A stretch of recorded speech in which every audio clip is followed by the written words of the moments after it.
Hey guys, how's it going? If you're new to my channel, my name is Oralos. Little background about me, really quick, before we start this. I am currently a student pilot. I am a licensed student pilot. At the time of this video, I have about 25 hours, and I'm just about to solo. I'm in my pre-solo check now. Um, and I've been simming for probably about 5 years now. A good amount of time between DCS, Falcon 4, Falcon BMS, um, X-Plane, P3D, Microsoft Flight Sim 2020, uh, and that's pretty much it for the flight side. I was in the military as an aircraft mechanic, and now I've hence moved from active duty to the Guard, the Air National Guard, and I am in college for aviation and pursuing my dream of flying. I want to be a pilot, and with the recent release of Microsoft Flight Sim 2020, I really felt like I wanted to make kind of like a flight school because the training missions that they have are great and all, but um, a lot of people are coming into this, especially from other flight sims. And they don't know how to fly VFR or GA planes. Um, and I really felt like one thing I love about 2020 and that has really made it so fun for me is the fact that planes handle not necessarily exactly like planes do in real life in the sense that these aren't study level planes. Um, but there is certain things and the basic concepts of aviation that apply, especially to these planes, and they're almost less forgiving in a sense on landing if you don't uh, do certain things that are different than like an airliner, like a 737. Your landing is not going to be smooth, and I just feel like I really wanted to make this kind of flight school series and just go over the basics of everything GA um, and kind of throw that out there just to try and give some people some extra knowledge. Because I know on YouTube there's other people who are airplane captains for 737s and Airbuses, and they do great information for those airframes. And obviously a lot of the information is exchangeable. So I'm not saying that you can't fly, a Cessna 172 or 152 in this case with that knowledge, but it's just different. And this is as much a help for me as it is for you guys because this helps me kind of review my knowledge and everything like that. So for this first lesson, I'm going to talk about a few different things involving the plane, instruments, airfoils, the controls, what they do, and then I'll probably cut it there. I don't want to make it too long. And then in the next lesson, I'll probably go with the startup, taxiing, and taking off. And then we'll move into maneuvers and then landings and different things along that. See where this takes us. I mean, for all we know, I'm not an instrument rated pilot. As I said, I'm a student pilot, so I probably won't dip too far into like instrument flying, but I might just because in your private pilot you do have to do some simulated instrument. But another thing to note is that in real life, I currently in my logbook have 1 hour in a Cessna 172 and 24 hours, give or take. I think it's like 22.8 or like 26. It's somewhere in that region. But um, I fly a Piper Archer or a Piper Warrior. Those are almost the same plane. The difference is the horsepower of engine. The Warrior is 160 and the Archer is 180 horsepower. But other than that, I mean, it's almost identical planes. Not a huge difference there. But I do not fly a Cessna. That's a big thing that I do want to notice is that, or do want to note that, obviously in the sim here, I'm going to be doing a 152 just because I like the steam gauges. The G1000 is nice and everyone has that in the 172, but I really think for the purpose of this, steam gauges are better, especially for me personally. I'm a lot more comfortable with steam gauges because that's what we have in real life in Pipers. We don't have a lot of Pipers, and my flight school doesn't have any actually that have G1000s. But The big difference there is that a Piper is a low wing aircraft, so you're going to get a lot more ground effect on landing um, than a Cessna that's a high wing and will float a little bit more, which I can talk about ground effect as well in our landing and our taking off video. I will probably talk about that. So the first thing you're going to notice, and I'm going to try to do it a little bit, is I do have Track IR. That is a little software program hardware piece you can get that basically it lets me, I have a little hat on with there's a little camera on my computer, and it lets me move my head and it will move the camera. So you'll see it in the cockpit. It's great for GA flying. If you really want to do this type of flying, I would definitely recommend a Track IR. They're a little expensive right now just because the sim just came out, but you definitely can find them for pretty good prices on eBay or different things like that. There is other options like Track Hat or Open Track, or you can make your own. And I can't speak to the effectiveness of those, to be honest with you, but I have friends who have them and they work great for them. So you might want to check those out if Track IR is not an option. But here we are in the cockpit. So again, as I said, we're going to Cessna 152. I would love if we had a Piper Archer or another low wing. I don't really want to do the Robin just because it's French and goes in kilometers an hour. Nothing against the French, but I just would prefer a more traditional trainer.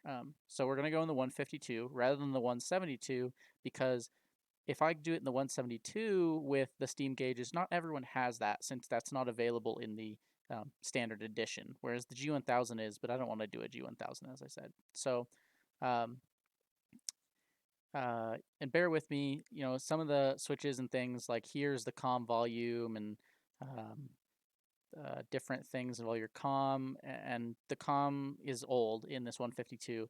So there's going to be times when I have to remind myself where certain things are in this plane since I don't fly it a whole lot. But it's this. I mean, if you know how to fly one plane, in theory, you know how to fly all this type of plane. Like a Cessna 172 and 152 are going to be very similar. Um, but first thing I want to talk about is a POH really quick. So that's a pilot operating handbook. So POHs are almost like when you buy a new car or when you buy a car. It doesn't even need to be new. You get your user guide, your manual, and it just talks about everything: the systems, um, you know, how to change the tire, what to do in XYZ situation, all that. That is essentially what a POH is. And they break it down into 6 sections. Um, talk about like operations, limits, weight and balance, emergencies. That's where all your checklists come from. Um, Different things along that line. I don't want to go too far into POHs just because most people are not going to ever use them in a sim. But if you want to, like let's say you're super serious about the sim, and let's say you want to do the 172, uh, you can Google PDFs for a POH. I know for a fact the 172s, the 152s, and the Piper, Warrior, and Archers are on Google as PDFs. They're all over the place. The more intense of an aircraft you get, so let's say like the TBM 930, I am not 100% sure that you could just find a TBM 930's POH on Google. A lot of those planes and a lot of more expensive and bigger aircraft, you're gonna have to buy them, um, which personally I would not recommend buying them for the purpose of a sim. A lot of that information of what we need, like V speeds, checklists, things that you can already find online for free. So I would not recommend buying them. But I know you can Google if you're really curious and want to learn more, like all about a plane. Like let's say you really want to know about the 152, you can Google and find just straight up all the information you want about the 152 and their systems and how it all works. Um, and it looks like we're almost at 10 minutes, and I really realize this is going a lot longer than I want to, but I guess we'll see how this goes. This first episode might be a little long, but so the first thing I want to talk about really is airfoils. So airfoils are different parts of your plane. Um, so for example, the wing. The wing is an airfoil. That's your main source of lift. Lift is directly proportional to the wing uh, size. There's a word, it's like ratio. But basically, the bigger the wings, the more lift you're going to generate. And wings have two functions: it's to generate lift and to support the weight of the aircraft in flight. So one major part, or two, they have two major parts really. They have their flaps. So this is the flaps on a 170 or 152, apologies. And you can see if I had the plane on, so the Cessna line, they have it where the flaps are controlled electrically. So you have to have the battery on. In the Pipers and some other aircraft, you manually move them. So you physically have to move the flaps. It's really not hard. People think, oh, it's so hard. It's not. But those go up and down, and they will add drag, which can help with landings and descents so that you can go maintain your slow airspeed in a descent. Um, and we'll talk more on that in the landing episode. Then you have your elevator, which is back here. Um, so one big thing about an elevator is there's technically two types. There's an elevator and there's a stabulator. Um, I've never heard someone use the word stabulator, to be honest. Everyone just calls them elevators and doesn't. That's fine. Even on planes with stabilators, I've just heard elevators. So this is an elevator. You're gonna notice the big thing here with the elevator, and some people call it a horizontal stabilizer because it's horizontal. Is your elevator is mainly that, so it moves with your yoke, which the yoke is this. This is your yoke. You can see it goes forward and back and left and right.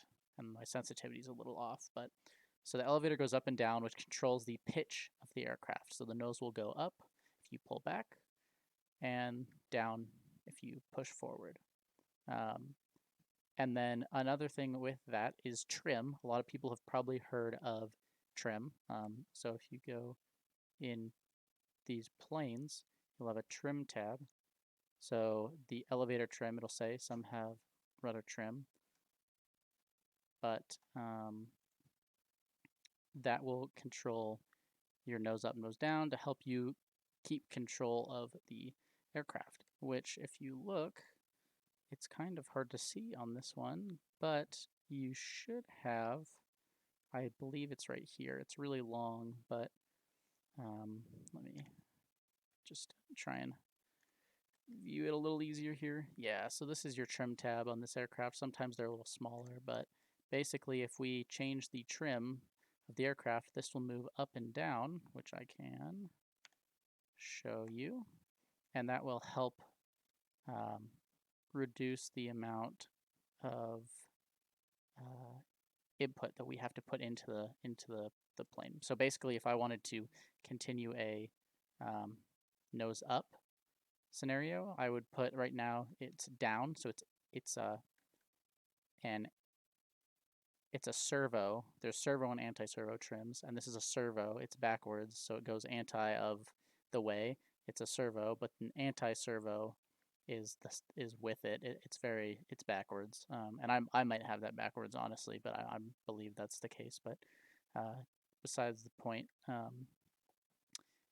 So now this is a nose down for this plane, but you can see it moves, and normally you're not going to go full trim, and there is techniques to setting your trim properly, but for takeoff you definitely want that to be neutral, which sometimes it's just takeoff and sometimes there's a little line or it'll say N, but we'll talk more about that in our cruising lesson.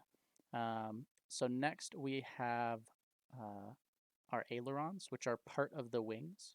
So that's these outside portions, and you can see that's also controlled by the yoke, the left and right. And basically, so let's say I go to the right, you will see that the aileron goes up on the right side and down on the left. And what this will cause is my left wing will go up and my right wing to go down, forcing me to roll in the direction that I roll the yoke. That one's pretty straightforward. Not much to it. Then you have your tail with your rudder. So this is your tail, also called the vertical stabilizer, and it has a rudder on the back. This is controlled by your rudder pedals, which if you don't have rudder pedals, just bind a key on your keyboard, or some joysticks have a rotational axis that people will use. But this will control the yaw of the plane, so the nose will go left and right. And we can get into that a little bit later as well. Another one is your propeller. So on this, you have two blades, but the propeller is controlled by your throttle.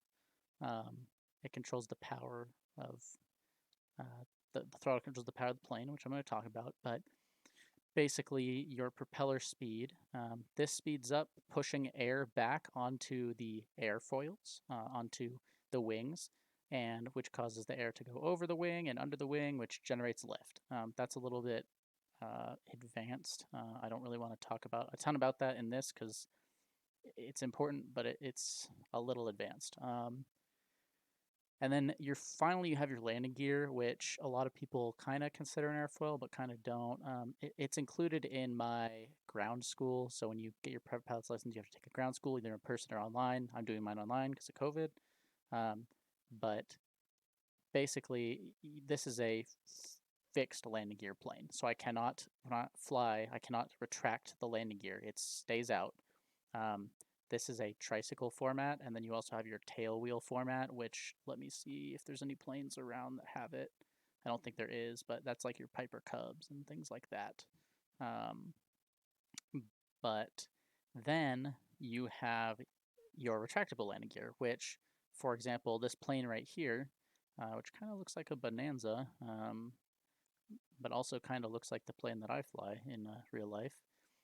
You can tell it has retractable gear. Let me just pan the camera over here. You can tell it has retractable gear because if you'll notice, you can see like these little doors and things. So when this plane takes off, the gear will retract back up in the plane, the doors close, and it gives you a greater, less drag, and it gives you greater speed. They're generally faster planes. Those are called complex aircraft with retractable gear. And then on your gear, your brakes, you have wheel brakes, and those are controlled by your rudder pedals by pushing them down. So then we move inside the aircraft, and if I can, there we go. Okay. So inside the aircraft, we're going to have a few things. So we have our yoke, like I talked about, which controls your ailerons and your elevator. Then I'll hide that really quick. And now I want to talk quickly about your throttle and your mixture, and then your prop control in certain planes. So over here, you have your throttle. In the Cessnas, they're a push-pull, and in like Pipers and other planes, it's an up and down. It looks more like a traditional throttle. And then your mixture. So your throttle is a black lever, and basically what it does is it controls the amount of power output of the engine, so it pushes it harder. So it's similar to in a car when you hit the gas pedal. That's what the throttle is. It's essentially our gas pedal. And there's a lot more technical way of putting that, what I just said, but that's kind of the easy version.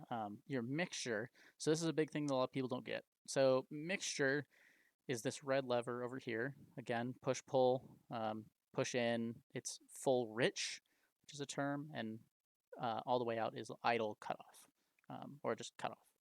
And then throttle out is idle, in is full power. But the mixture controls the amount of fuel in the fuel and air mixture that goes into the engine. So when the engine, there's a mixture that goes into the engine that's fuel and liquid fuel, liquid fuel and air, and they combine and get ignited in the combustion process, similar to a car.